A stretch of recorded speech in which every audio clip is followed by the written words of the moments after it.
Hey y'all, happy Tuesday, happy spoken word Tuesday. I hope you guys that's come along fine. Anyway, you guys know on Tuesdays, I like to bring you guys the word, that's going to help you prosper, in your future or your near future to come, right? And earlier, I read the short from Ecclesiastes chapter 26, verses 23 and 25. One of the books that removed from the Bible, right? And read as follows, right? Verse 23. A wicked woman is given as a portion to a wicked man, but a godly woman is given to them that feareth the Lord, right? Is given to him that feareth the Lord. And also verse 25. A shameless woman shall be counted as a dog, but she that is shamefaced will fear the Lord, right? So these two verses is in Ecclesiastes chapter 26, which is a chapter I'm going to be reading today. I'm going to be doing a lot out of Ecclesiastes because Ecclesiastes is very deep, it helps you with knowledge and wisdom, first being that you fear the Lord and he will gain you all the wisdom and, follow his commandments or practice his commandments, or acknowledging them, attempts to practice them, he acknowledges them, right? And he will allow you his wisdom, All right, so, again, I'll be reading out Ecclesiastes from the Apocrypha, one of the books that removed from the Bible, right? And it's going to be for chapter 26, okay? Right. And so this chapter going to be reading, just pay attention, right? Because it's giving you points. It's giving you instructions. Remember, because the Bible, Bible, is basic instructions before leaving earth, or biblical instructions before leaving earth. The same with the Apocrypha. It's giving you a little more, a more depth understanding, but it's giving you depth instructions. Remember, because the Bible, anything that relates to the inspiring works of the Father is our guide, it's our instructions, it's our directions for life, to guide through life smoothly. Okay, so all right, so again, I'll be reading out Ecclesiastes chapter 26, one of the books that removed from the Bible. Verse 1, read as follows. Blessed is the man that hath a virtuous wife, for the number of his days shall be doubled. So you see, so he's saying a man who have a virtuous wife, the number of his days should be double, right? So this lets you know a man without a woman die alone and they die quicker, opposed to a man who have a virtuous woman allow his days to be doubled for the most part, okay? Verse 2, a virtuous woman rejoiceth her husband, and he should fulfill the years of his life in peace. You see, so a virtuous woman is a woman, right, who rejoices her husband, right, and offer him peace. Therefore, his life is fulfilled with peace because of his virtuous wife, his virtuous woman, right? Verse 3, a good wife is a good portion, which shall be given in them, we given in the portion of them that fear the Lord. Let's do it again. Verse 3. A good wife is a good portion, which shall be given in the portion of them that fear the Lord, right? So, see, it's kind of related to my short I read earlier, right? A wicked woman received a portion of a wicked man, and a good woman received a portion of a God-fearing man, right? And the Father watching everything. So you may think that, oh, I got him good, I got him that, then down the line he just break your heart. That's because really within you, your energy, your wicked energy that you possess, because the way you want this man is kind of wicked, being that the what you did to get him, or why you want him, the reasons you want him will be part of the wickedness, right? So now you getting this wicked man because how you plotting to get him, right? Or what you want out of him for real, right? Is his money, if his finance, if it's not really true, that is a wicked woman, and that wicked woman will get the portion of a wicked man. All right.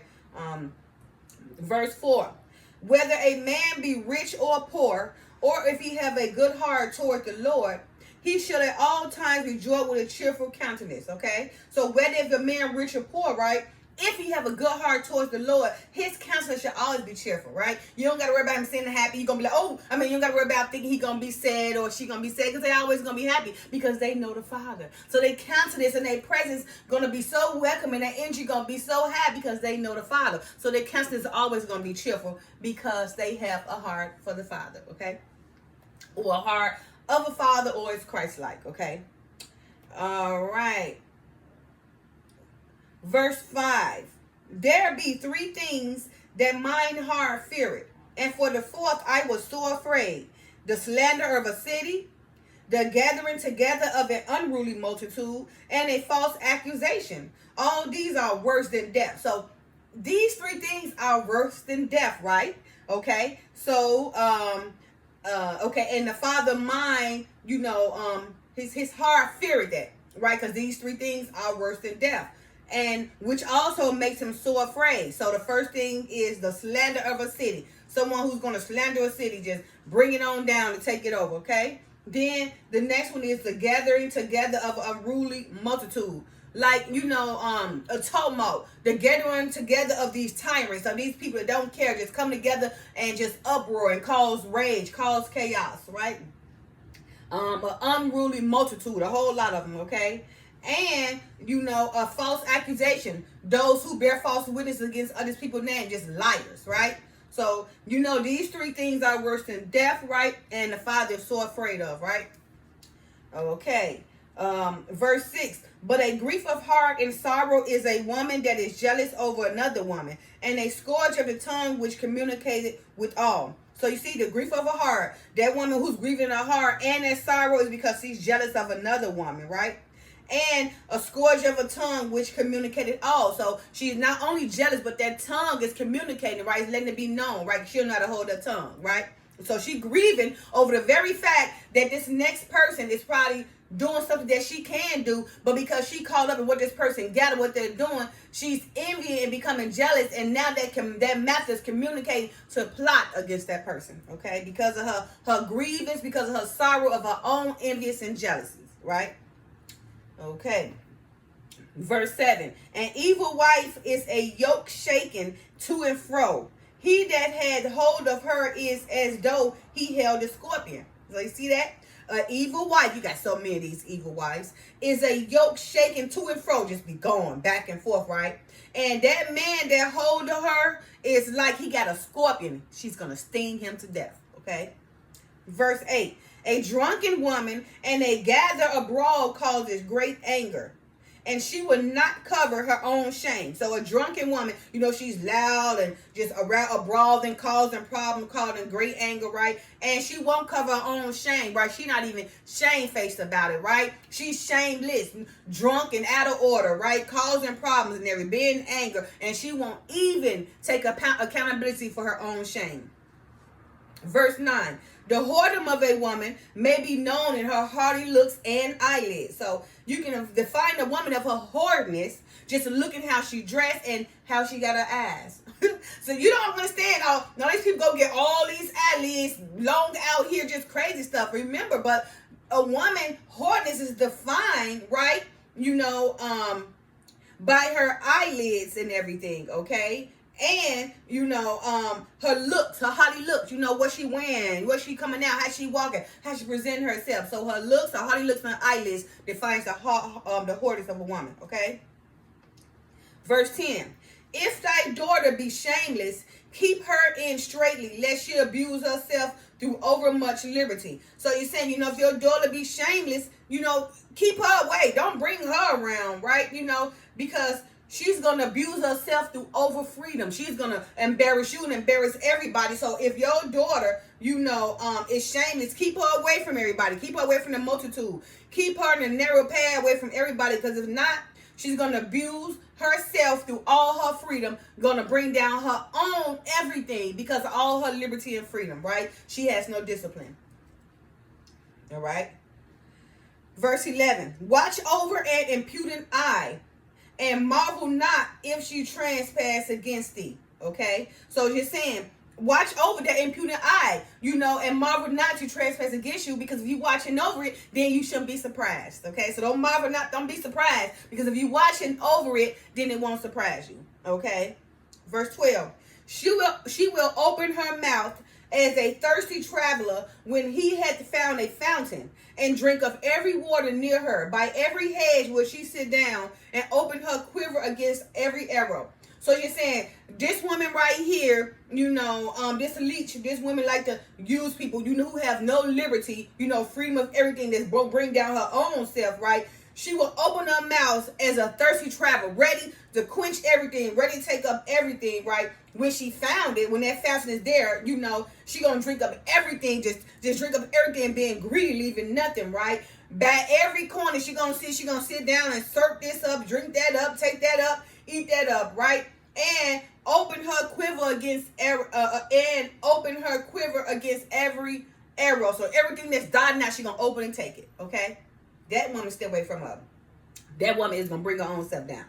Verse 13, the grace of a wife delighted her husband, and her discretion will fatten his bones. So you see, the grace of a woman is the gift of the Lord, right? The grace of a wife, delighted her husband. Okay, so a woman that's really catering to her husband and catering to his needs and making sure he's well taken care of, she's gonna fatten his bones. Okay, and her discretion will fatten his bones, because her discretion, she actually, building a bear and train him how she should. And all you got people out there, oh, I ain't building no bear. That's why you wicked and gonna always have a wicked man or a wicked woman. Because believe you me, remember, a virtuous wife or a woman who delighted in her husband, who rejoiced in her husband, is gonna fatten his bones anyway. And her husband can't be compared to no other man. What somebody can say, oh, she got this kind of man. Look at her man. No, they can't say that, because it's how she is molding her man. So her man won't be compared to any type of man, because when you look at her man,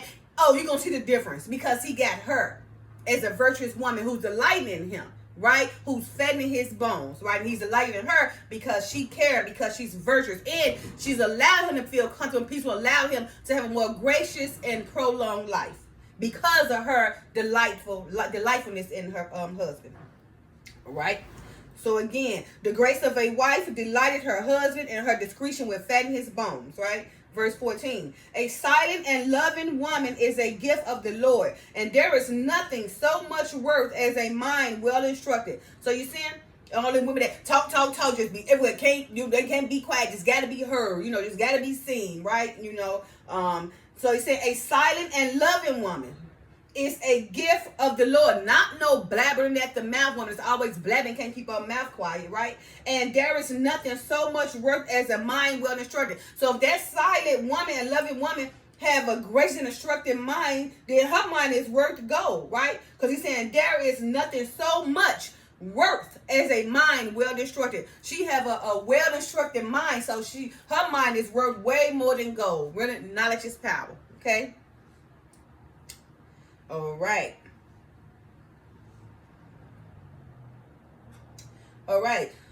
Verse 15. A shamefaced and faithful woman is a double grace, and her continent mind cannot be valued. So see, it's really continuing. A shamefaced, a faithful woman. A shamefaced would be somebody who know they done wrong, they're going to come apologize and be shamefaced around, put their head down, maybe give them some alms, give them a gift or give them some money to, ask for apology, right? That's a shamefaced woman who knows she wrong, going to come and bow down and ask for forgiveness, right? That's a shamefaced woman. In certain circumstances, she got to use her shamefacedness, to get over things, to overcome things, or to get things she wants, or to just to benefit her, when she messed up, right? A shamefaced and a faithful woman is a double grace. She's considered double grace, right? And her continent mind cannot be valued, right?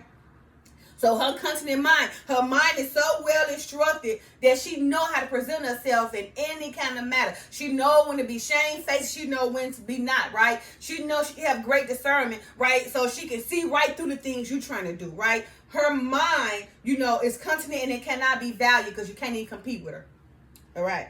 Verse 16, as the sun when it arises in the high heaven, so is the beauty of a good wife in the ordering of her house. So you see, it's important. You see how it's written that women supposed to get up and take care of her house. You got the woman get up and run out every day. House just is dirty. Kids is dirty. Don't care about breakfast, lunch, and dinner. Priorities out of place. Ain't got nothing in order. Everything is out of order, right? But right here, it is written, as the sun when it arises in the high heaven, so is the beauty of a good wife in the ordering of her house. So a good woman get up and take care of her house, right? To make sure her house in order, okay? Verse 17. As the clear light is upon the holy candlestick, so is the beauty of the face in ripe age. So you like to say we can age gracefully, right? But remember, as the clear light is upon the holy candlestick, remember Christ's light, and not getting caught up in deceivingness and being manipulative, all that kind of stuff, and being wicked. Without that, then you have that clear light, right? Like I say, as the clear light is upon the holy candlestick. So your clear light, your life, is presented as a clear light on the candlestick. So the beauty of the face is in ripe age. So that as you age, you're still going to look beautiful, right? You can be 70 and still looking beautiful, because the way you live a life, the way you live your life is allowing your face to ripe in age, okay? Gracefully beautiful. Verse 18. As the golden pillars are upon the sockets of silver, so are their fair feet with the constant heart. So again, as the golden pillars are upon the sockets of silver, so are their fair feet with the constant heart. Remember, the fair feet, the fire to go by your feet, the quickness of the feet, right? That means it just really is based on your fair feet, your heart, how you run it quick on your feet to do something good or something bad, right? It's how you on your feet. So are their fair feet with the constant heart. So if you using your feet to run around with a constant heart, then you are golden pillars like upon the sockets of silver. Okay. Verse 19. My son, keep the flower of thine age sound, and give not thy strength to strangers. So he's saying, my son, keep the flower of thine age sound, right? Age gracefully. You do things towards your age. Don't just go out there and just flat off the hinge. You're getting caught up, doing things that's above your age. You should be at this point, but you'll let somebody, a stranger, convince you to get at that point. So stay in your age and do things according to your age. Don't try to want to get too grown so fast and everything, okay? So again, my son, keep the flower of thine sound. My son, keep the flower of thine age sound, and give not thy strength to strangers. So you see, and to strangers, love your tribe. Stop going out giving your strength and love to strangers. It's going to take everything. And when you die, all your inheritance go to the strangers, right? Okay, just use common sense here. A lot of us have allowed strangers, to convince us and manipulate them to go to their tribe. And in the end, they lose out everything. And their family still be stuck from generation to generation. They don't have nothing because that foolish person decide to look down on their own tribe to go to another tribe who are considered strangers, have took everything and plotted on them from the beginning, took everything and left them dead or left them without nothing to go to their family for generation to generation. But that stranger of a tribe took everything and plotted on them and left that stupid, foolish man without nothing. Now he's going to run back to their tribe that he disowned. Okay. All right. Verse 20.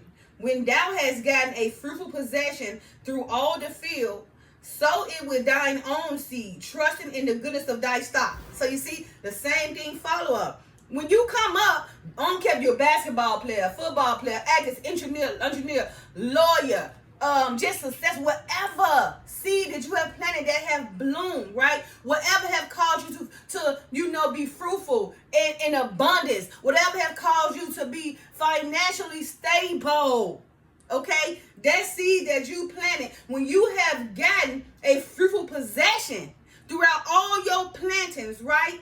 Sow it with your own seed. Don't go give it to another seed that's another stranger, right? But you need to trust in the goodness of your stock and bloom more and more, okay? So it's just saying, when thou hast gotten a fruitful possession through all the field, sow it with thine own seed, trusting in the goodness of our own stock. So that the seed can be animal, plants, fruits, people, human being, wife, relationship. But whatever seeds you planted, out your field, then keep it in your field. Once you gain all that prosperity and abundance, once you become financially, stable, don't forget where you come from. Keep that seed in your own stock. Don't go take it out and plant it somewhere else so you can then perish down the line, because that's all that happens. Okay? Verse 21. So thy race which thou leavest shall be magnified, having the confidence of their good descent. Okay? So thy race which thou leavest shall be magnified. So he said the same thing following. So when you do die, that seed that you planted will consider to allow your tribe to flourish, right? But just imagine that seed you planted because you done became a basketball player, a football player, or just famous making all this money when you ain't had shit. before you became rich. But now that you become rich, you went on and went to the strangers to the other side and allowed them to devour your seed, right? So that's why the Father said, so when you die, if you keep that seed in your own field, your own tribe, and don't give it to strangers, and this when he say, so thy race, which thou leavest, shall be magnified, because you left all inheritance to your community, to your family, to your tribe. Okay, so he's saying, so thy race which thou leavest shall be magnified, having the confidence of their good descent. Having the confidence. They know because from their descendants, they can move forward. So they got great confidence, because that person that gained all that finance in abundance, all those fruits in abundance, all that prosperity in abundance, due to all the hard work he did and became famous and became financially stable, did not forget where they come from, but left that same seed and that same source where they come from. So when they die, now their whole inheritance, for the descendants has been magnified, and they can live decently. Okay. Because he kept that seed in his own tribe and didn't give it to the heathen or the Gentile or another strange tribe. Okay. All right. So, verse 22. Oh, wait a minute. Yeah, verse 22. And harlot shall be accounted as spittle, but a married woman is a tower against death to her husband. So you see, a harlot would be counted as spittle. You see how the Father look at a harlot? He look at her like just a spit. Just disgusting and everything, right? So even though a harlot can be saved when she repent, but during those harlotry days, the Father look at her as spittle, like just dung, okay? But a godly woman is given to him that feareth the Lord. Oh my Lord, I'm sorry. But a married woman is a tower against death to her husband. So let's read that whole scripture, verse 22. And harlot shall be accounted as spittle, but a married woman is a tower against the death of her husband. Okay, so she's a tower. She's there to make sure that the death of her husband, that her husband be taken away peacefully, because she's got him. She's that tower over him. She rejoicing in her husband, so she gonna make sure everything for her husband gonna be done away with peace. Okay. Verse 23, which is the short I read. A wicked woman is given as a portion to a wicked man, but a godly woman is given to him that feareth the Lord. So again, you got all these women out here complaining about how they man doing them, how they doing that, how he left me nothing to drain me. I ain't got nothing now. I'm just hurting, and now she's traumatized. Got PTSD and everything. That's because the Father considers you as a wicked woman, and there, even if you don't understand it or it may offend you, your ways and your energy is what attracts these kind of men, right? So really, you wicked. That's why you attract that wicked man, right? But remember, a godly woman is giving him that fear of the Lord. And that's why you see them women that have a great relationship. Husband and wife be lasting 20, 30 years. They be great because they fear the Lord. Their relationship is in order. So the Lord is instructing them and guiding them, right? So you can't compete with them. And you got to worry about them falling because they fear the Lord, okay? Let's see, verse 24. A dishonest woman contemneth shame, but an honest woman will reverence her husband, right? So a dishonest woman contempt shame. She's shameful, she's shamed, she like just working a lot of shameful things, right? Because she dishonest, right? So she looked at it as pure shame, right? But an honest woman will reverence her husband. So honest woman gonna be like, girl, this is my husband. I'm taking care of him because he got to take care of me. You can't take care of me, and I can be at your house every night, but you don't comfort me. Okay, you don't comfort me at all, honey. You can't protect me. You can't take care of me financially. The opposite can only do that. So even though you a woman, and maybe if you think I'm in a lesbian relationship or a homosexual relationship, it's still not the same, right? Because a real woman know that she need a husband, and a real woman, a virtuous woman, will reverence her husband. She's gonna cater to her husband because she know that the Bible said that above God, above Christ is God, and above the man is Christ, and above the woman is man. So she got to reverence her husband because the woman came from the man's rib. So of course, a dishonest woman contempt shame, but an honest woman will reverence her husband. An honest woman is going to cater to her husband and make sure he's okay. Cater to him and make sure he's okay, because she know in return she needs him. Not only for financial thing, but for security, for strength, for comfort, for every other thing, did all that money. Because for the love of money is the root of all evil. And that's why those wicked women be ending up with those wicked rich men. Okay. Verse 25. Which is part of my short I read, because I read verses 23 and 25. Okay, so verse 25. A shameless woman shall be counted as a dog, but she that is shamefaced will fear the Lord. So you see, a shameless woman, if you are shameless, you're going to be counted as a dog, per the Father. He looks as a dog, just like Jezebel, okay? And, but she that is shamefaced will fear the Lord. She is shamefaced, will come bow down and cry out to the Father in shamefaced, begging for his forgiveness or asking for his forgiveness, because she knows she was wrong and she's taking accountability for her actions. So she come as a shamefaced to the Father, whomever that she done wrong to ask for their forgiveness in a shamefaced manner. Okay. All right. Verse 26. A woman that honoreth her husband shall be judged wise of all, but she that dishonoreth him in her pride shall be counted ungodly as all. So a woman, okay, that honored her husband should be judged wise of all. So if you honor your husband, then hey, I admire you. I bow down to you, woman. Honor your husband and overlook whatever they saying, because those same people that tell you not to honor your husband or honor their wives is single and they're miserable. And remember, don't be the company of the miserable. Okay, let them continue their life. But if you're honoring your husband, then your value is very, very high. You should be judged wise of all, right? But she that dishonored him in her pride should be counted ungodly of all. Prime example, you got this woman, powerful, known in the media, had a great husband, was a leader, no infidelity, none of this though. But because of financing and because she thought she was above him, she decides to divorce him and move on and make herself famous in front of social media, right? But what's happening is the Father's gonna mock her. She's going to be a public mockery, because the man followed the ways that the Father told him to follow. He was a leader. He was a king. He's a provider. He would provide her security. And even though his finances probably didn't match hers, he was there. She should have reverenced him. But because she tried to publicly mock him and bring him down, she will be public mocked. She will be made ashamed in front of millions of people, right? So again, let's read that verse again. A woman that honored her husband shall be judged wise at all, but she that dishonored him in her pride shall be counted ungodly at all. So she dishonored her husband in her pride, she will be counted ungodly of all. Okay. Verse 27. A loud crying woman and a scold shall be sought out to drive away the enemies. All right. So it said a loud crying woman and a scold shall be sought out to drive away the enemies. Okay. Verse 28. There be two things that grieve my heart, and the third making me angry. A man of war that suffered from poverty. Okay. That suffered poverty.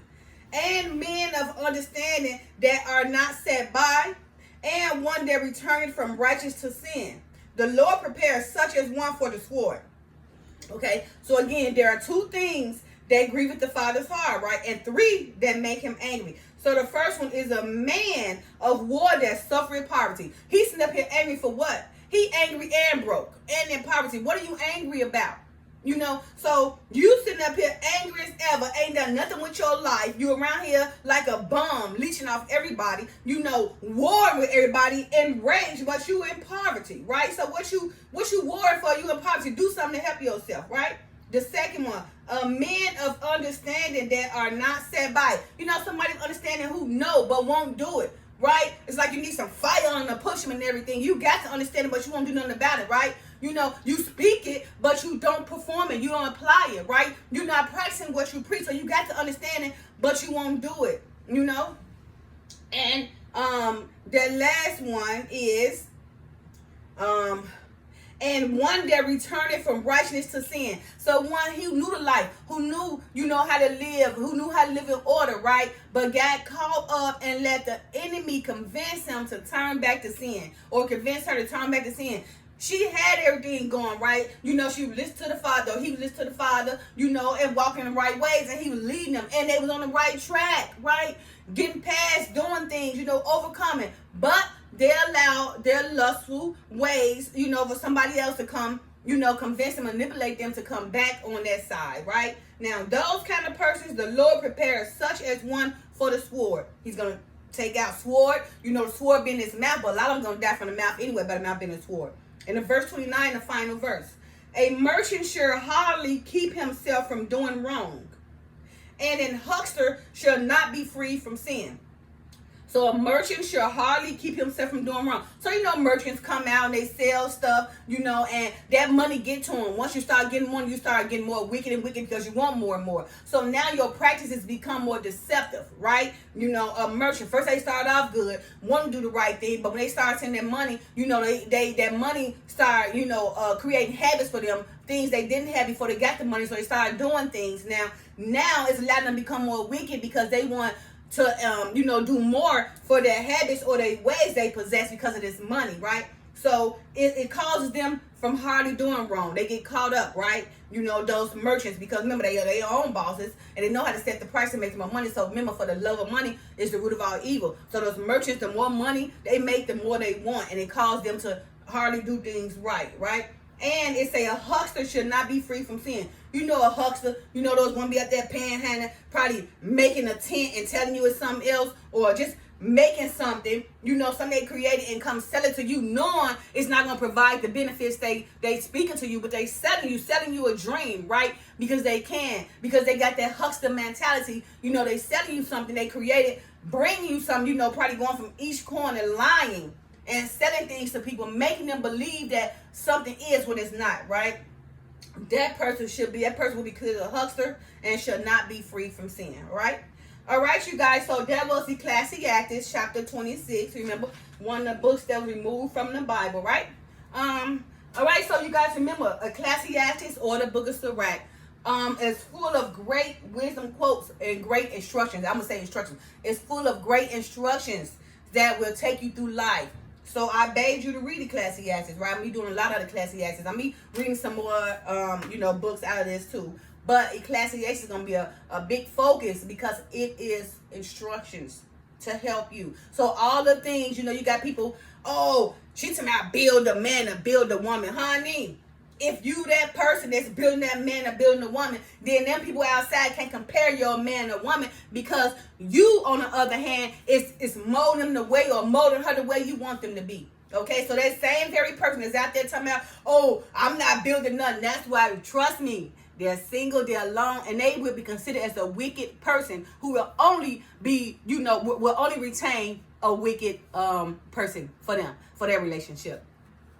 All right, you guys. I hope I brought some clarity to you guys' understanding, and I hope what I'm doing will help you guys better live, help you move forward in life, to get the understanding you need to move forward in life, so you won't be overcome by all these worldly things, right? Because remember, your goal is to be biblically fit and not worldly fit, right? Open up yourself for the things that the Father has to offer you, so you can go through a straight and narrow path, right? Don't allow yourself the things that the world has to offer you, because it only brings you down to depression and peril, okay?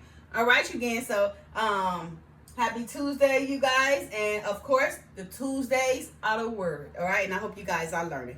Bye now. Oh, you guys, share, comment, and like the videos. I'm trying to help people. Don't be selfish and only help yourself, but share so other people can learn too. Bye, y'all.